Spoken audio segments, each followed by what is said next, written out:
Well, firstly, from me, it's just a big congratulations to Nug on making 100 tests. Pretty special.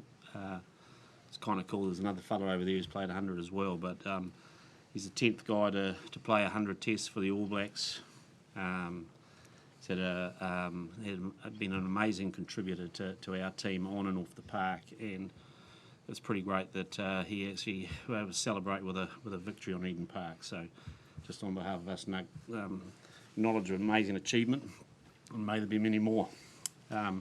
Just for me in the game, first 15, pretty overly excited, I think, and gave them some free swings at us with our discipline. The last 15, we certainly were disappointing in terms of the way we stepped off the pace, but middle 50, delighted with the composure and the attitude, and at 33-8 we should have done better, but at the end of the day, it's a Bledisloe Cup series. We've put a stake in the ground, we're 1-0 up, and we're looking forward to next week. That's me. Do you want to say some words or no questions? Just questions, please. Way you go, team. Down the end, thanks, Montel. Cheers, Ian, you obviously mentioned that middle 50, but do the start and ends of the game blight that more than what you got out of the middle 50? Sorry? Does the start and ends, I guess, sour the win more than what you got out of the middle part of the game? Oh, it keeps life pretty interesting for a coach, doesn't it? So it's it's pretty clearly there's plenty to work on in those spells, but again, it's a first test in a Bled. It was always going to be a massive test. You know, they came over here very well prepared and threw everything at us, and so but the way we came back and I thought really squeezed it, and we're doing really, really well at 33-8. And then disappointingly, we take a lot of pride in how we finished, and we didn't finish that well. So, there's some things that we'll take away to work on, and there'll be people will talk about that all week. But at the end of the day, it's 1-0, and we will go into next week with a nice list of things to improve. What pleased you most out of that middle part of the game? Was it the way that you were able to take charge of the game? Yeah, I think tactically we made some shifts, and it was important too. I thought we got pretty loose early and started to move the ball around a little bit too much. When it wasn't on, but we've got a great leadership group. They were learning their lessons as they went through that first half, and I thought we got the nice formula. I thought it was a great call before half time to go for that line out. It would have been nice and simple to try and take the 3 after they scored, but it was an important try to get going in the half time. So there was some really good tactical adjustments, I thought. Aaron, what does playing 100 tests for the All Blacks mean to you? I guess firstly it would be, it was a dream and a goal of mine, and it's just it's a bit surreal that it's happened. I can remember my first test here in 2012, and it's just flown by, and I was sitting in my room today having to think around it's actually here. It was sort of the number I was trying not to think about for so long, sort of 3 or 4 years. I'm just really happy it's here. I was talking to Sam in the change room, and he's like, "Are you happy it's done?" And I was like, "Kinda, mate. It's been a high stress week, and trying to keep the emotions in check and sort the family, the ticket, the transports. But the All Blacks have been outstanding. Our support staff have really made the week easy for me and my family, and I'm very grateful for that. But most importantly, I'm just really happy we won. That was an awesome test match to be a part of. It's just a really nice feeling to win on Eden Park. Aaron, a couple of the boys this week have said you've been the quietest that they've ever seen, and also noticed you didn't run out first tonight. We didn't say that. Can you just talk us through that emotional journey of the last 5 or 6 days? Yeah, just I didn't want to run out first because this team means more to me than doing that. Sam's the captain; he runs out first. I wanted it to be as normal as possible. I had a huge honour of leading the haka, so I take that, with a lot of pride. But for me, the celebration only comes after, you know, once the whistle had gone and the ball had kicked off, you'd played 100 games. So I told Sam just before we ran out for warm-up, I was like, I don't want to run out first, mate. I want it to be normal. And he was like, are you sure? I was like, I'm very sure. So that decision was easy. And, yeah, I take a lot of pride in preparing for a test. I was a bit shaky in that first 15, probably 30. Talked about our intensity levels and, yeah, I was very tight. So I'm glad I was able to build into the game and my passing came back to me finally. And, yeah, it was great. So the jersey demands that you put it first always, and that's what I wanted to do tonight. Ian, I think it ended up being 18 penalties conceded. How much of that was ill discipline and how much of that was the new laws and adjusting to them? Oh, I know. We'll go back and have a look at it and answer the question probably during the week, to be fair. But it, there was enough there that was controllable by us. So nothing to contribute to new laws or anything like that. So, I mean, if you're offside, you're offside. So that's plain and simple, and we've got to get better at that. Have you got an update on Scott and Dane for us? Yes, Scott's good. He just had a really disrupted 48 hours before the kick-off, and so we made a late decision to pull him, but he still warmed up for the test, and he's good as gold, fit and available, and so it's more of a trust thing in the squad, and we felt that Paddy had prepared well, and and with the disruptions for Scott, it just made it an easy decision, really. And Dane,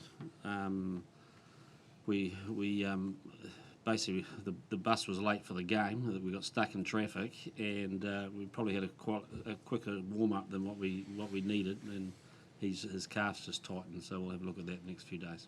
Sorry, just quickly, what's the illness for Scott? Nothing serious. There's nothing that I need to tell the general public about. Ian, do you lose that match if Noah kicks straight? I suspect that the answer is, do you lose that match if Noah for Australia kicks straight? Didn't feel like that to me. You know, I think when you look at it, I felt like you know, there was a couple of shots that I guess they would have liked to get, but it's hard to say. You know, you can't always blame a goal kicker when you win or lose, but it's you know, I think the score line with after 65 minutes probably showed that the answer would have been no.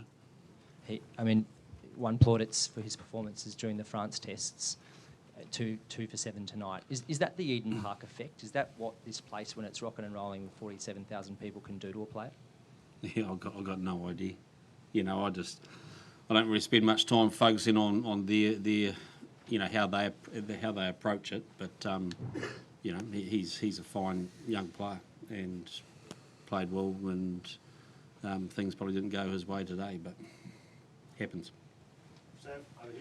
Sam, just back to the breakdown. Was there any difference for you? Looked like some issues with rolling away, or just both teams, I think, just seemed to be a little bit off target, correct or not? Yeah, a little bit, yes. I think Fozzie summed it up really well. Like, the first 15 minutes, we were so keen, but if anything, that actually made it harder for us. If we actually, you know, not slowed down, but just actually made sure we were clear on our picture, would have made a more accurate clean rather than just flying in, boots and all. Didn't give Nuggy the clean ball that he demands of us. So I think both sides are a little bit guilty of that, especially in that, for us, that first 15, that last 15. And it just showed when we did have clean ball in that middle part, we could play, and then it showed when Australia had the wood on us because their breakdown was fast, and then all of a sudden we're offside, and it's just a cumulative effect. So that's something that Plums will be looking at this week, and us as players, we need to make sure that we give our 9s and 10s clean ball to attack off, but then we stop them from having that as well. And Ian, I think there's quite a lot of an experience in that Wallabies backline especially, but does it prove again, how much does it prove again that no matter who they put out there, especially at that stadium, they'll give you a tickle up? Oh, they're a good young team, aren't they? And they're playing with plenty of passion, and they'll take a lot of confidence from the way they finished that game. So, and we'll take a lot of confidence from the result. And I guess both camps will go away and figure things out. But you know, they've, like I said, they've got some good young players. But then in saying that, so have we, and it's a great learning curve for us. You know, I think you talk about their young backs, young midfielders. Well, you know, like Davey's probably played his first, you know, big test in the midfield, and he'll learn a lot from that too. So there's a bit of growing in both teams at the moment. And Aaron, just one for you. 100 tests, is it sunk in? Nah, mate, It's a lot still of football. floating. Yep, I'm still buzzing. Yeah. Sorry, Sam, not much there. Probably a poor question. Does it, the whole week leading in, obviously very different, a relief now more than anything? I tell you, I'm pretty excited to get to a Monday and not have to worry about, can I get 2 more tickets? Can we get rides to the game? Yeah, coaches into me, make sure you just do your job. I'm just looking forward to preparing for a normal test again, and I'm actually really happy how the week planned out. And like I said, I was a bit tight that first 30, and that really affected my passing, which I take pride in. So it'll be nice to prepare for another test here, and just to know I ticked off a little goal that I'd set a while ago. So We'll take one more question and then we'll wrap up. Unless we're done. Oh, yep. James on the back, and then that's us. Thank you. Kia ora, Aaron. Samuel told us on Friday a great story about how when he first met you on your first day of school. How cool does it feel that those 2 kids are now standing here as All Blacks Centurions? yeah, we talk about it all the time, and ending up in the same group class for our whole high school years.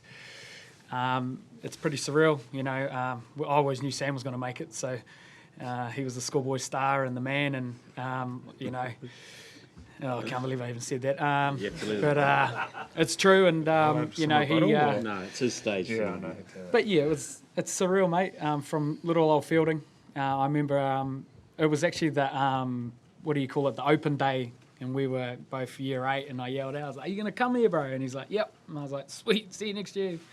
And then we were in the same group class, and then played all our rugby together. And yeah, I've made my first New Zealand team with him in under 20s, and really got a taste of it there. And I've always loved watching Sam play.